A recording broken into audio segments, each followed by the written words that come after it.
दोस्तों इस वीडियो में हम बात करेंगे कि एक देश की सरकार और वहां का शेयर बाजार आखिर किस तरह से जुड़ा हुआ होता है। हाल फिलहाल में देश की आरबीआई ने पेटीएम पेमेंट बैंक को नए कस्टमर एक्वायर करने से मना कर दिया था, जिसकी वजह से इस कंपनी के शेयर 50% से नीचे आ गए थे। उसी तरह से सरकार की ऐसी पॉलिसीज भी किसी भी सेक्टर या कंपनी को हिला कर रख सकती है। एग्जाम्पल के लिए अमेरिकन सरकार ने जब चीन को अपना शिकंजा कसा तो जितनी भी चीनी कंपनीज अमेरिकन मार्केट में लिस्टेड थी उनके शेयर में काफी गिरावट देखने को मिली थी। अगर इसी सिनेरियो में अगर अमेरिका और चीन के रिलेशन फुल होते तो इन्वेस्टर सेंटिमेंट उस कंपनी पर स्ट्रांग होते और साथ साथ ऐसी गिरावट देखने को नहीं मिलती। तो कौन कौन से इवेंट्स आपके पोर्टफोलियो को हिला कर रख सकते हैं। साल 2006 से 2007 उस वक्त इंडिया के finance minister Shri P Chidambaram ji, दोस्तों जब पी चिदम्बरम जी ने अपना बजट पार्लियामेंट के सामने रखे थे तो उन्होंने हमारे देश को मद्देनजर रखते हुए एक बहुत जरूरी बात कही थी। The young people of India are building cashless. It may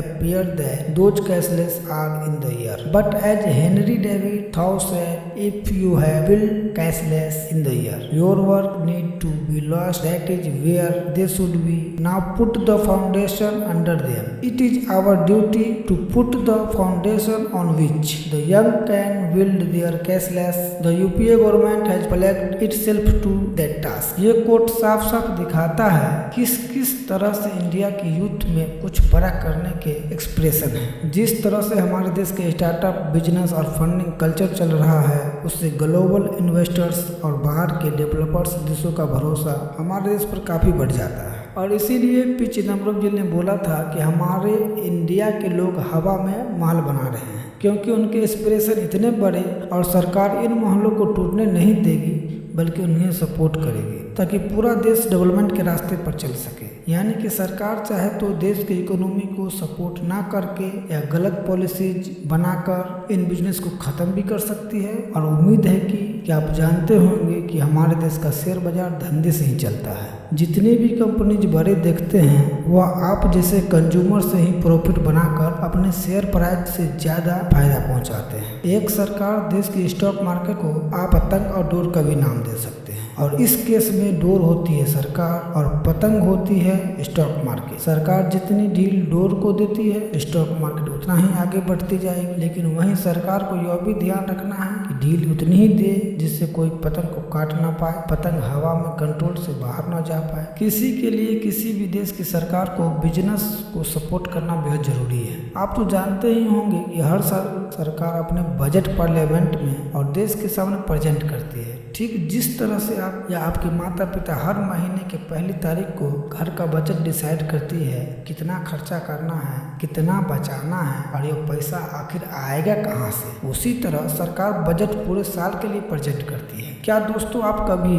budget वाले दिन स्टॉक मार्केट को ट्राई किया है? क्योंकि जैसे बजट का सिलसिला आगे बढ़ता जाता है अलग अलग सेक्टर में उछाल और गिरावट आने लगती है, क्योंकि अलग अलग सेक्टर के लिए सरकार अलग अलग बेनिफिट्स और स्कीम निकालती है।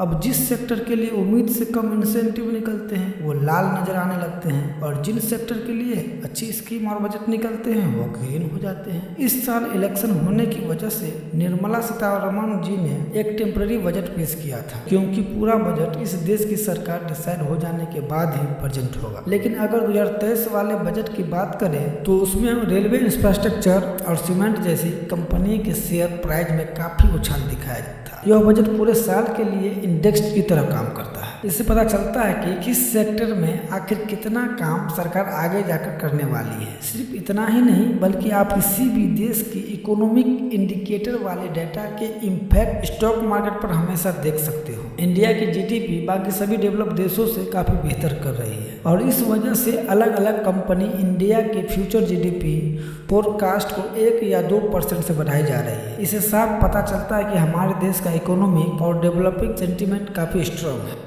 और यही वजह है कि पिछले कुछ दिनों में आपको सेंसेक्स 65,000 से 72,000 जाता हुआ दिखाई देगा। अक्सर यह उछाल इलेक्शन ईयर से 1 साल पहले जरूर देखने को मिलता है। क्योंकि किसी भी देश के निवेशक खुश होंगे तो बहुत हद तक चांसेज है कि सेम सरकार ही वापस सत्ता में आ जाए। और दोस्तों, क्या आप इस बात को जानते हैं कि इंडिया की सरकार बहुत बड़ा उधार बाकी देश या फाइनेंशियल इंस्टीट्यूशन से लेती है, क्योंकि इंडिया एक डेवलपिंग देश है और यहाँ पर डेवलपमेंट करने के लिए सरकार जितना कमाती है उससे ज़्यादा बिजनेस और इंफ्रास्ट्रक्चर को सपोर्ट करने के लिए खर्च कर देती है। और यही डिफरेंट जो कमाने और खर्चने में है, इससे ही सरकार उधार लेती है और बाद में धीरे धीरे लौटा देती है। एक बात जानकर आपको बहुत हैरानी होगी कि हमारी सरकार का सबसे ज़्यादा खर्च ये उधार लिए हुए पैसे को इंटरेस्ट देने में ही चला जाता है, क्योंकि हर साल सरकार उधार लेती है और ऐसा इंडिया की गवर्नमेंट बहुत सालों से करती आ रही है। और यह उधार बढ़ता बढ़ता इतना बढ़ जाता है कि सरकार को ब्याज बहुत ज़्यादा देना पड़ता है और इसे ही देश की फिजिकल पॉलिसी कहते हैं।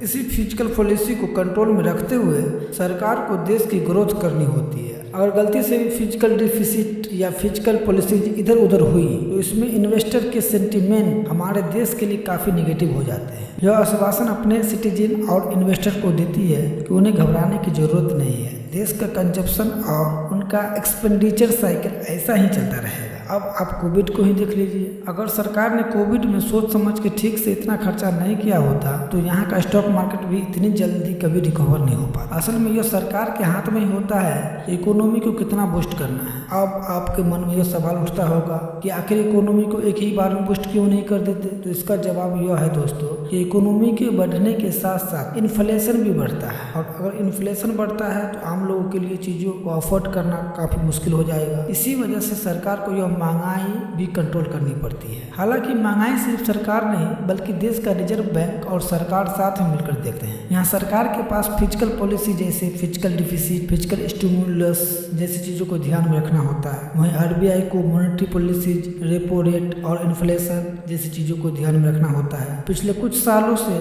अगर आप इंडिया के स्टॉक मार्केट के रिटर्न देखोगे तो वो हमेशा इम्प्रेसिव रहे, क्योंकि यहाँ का इकोनॉमिक सेंटीमेंट इतना स्ट्रांग है कि इन्वेस्टर को देश पर पूरा भरोसा है और इन इकोनॉमिक सेंटीमेंट का काफ़ी हद तक क्रेडिट जाता है यहाँ के स्टेबल गवर्नमेंट को। हालांकि इंडिया के राज्यों में काफ़ी बार सरकार बनी है और गिर भी गई है, लेकिन सेंट्रल पॉलिसीज काफ़ी एक जैसी ही रही है। और याद रखना दोस्तों, एक स्टॉक मार्केट हमेशा डिमांड की वजह से ही बढ़ती है। जब खरीदने वाले यानी इन्वेस्टर का नंबर बेचने वालों से ज़्यादा हो, और यह सिर्फ आम जनता के ट्रस्ट को जीत के ही किया जा सकता है। फिलहाल हम अगले एपिसोड में जानेंगे किस तरह से इलेक्शन में हुआ फेरबदल या तख्ता पलट मार्केट पर असर डाल सकता है। हमारी अभी की भाजपा सरकार अगर 2024 इलेक्शन में नहीं आई तो आखिर देश के डेवलपमेंट पर क्या असर पड़ेगा। जानने के लिए अगला वीडियो जरूर देखें और चैनल पर नए हैं तो चैनल को सब्सक्राइब करें ताकि आने वाले वीडियो का नोटिफिकेशन आपको मिल सके।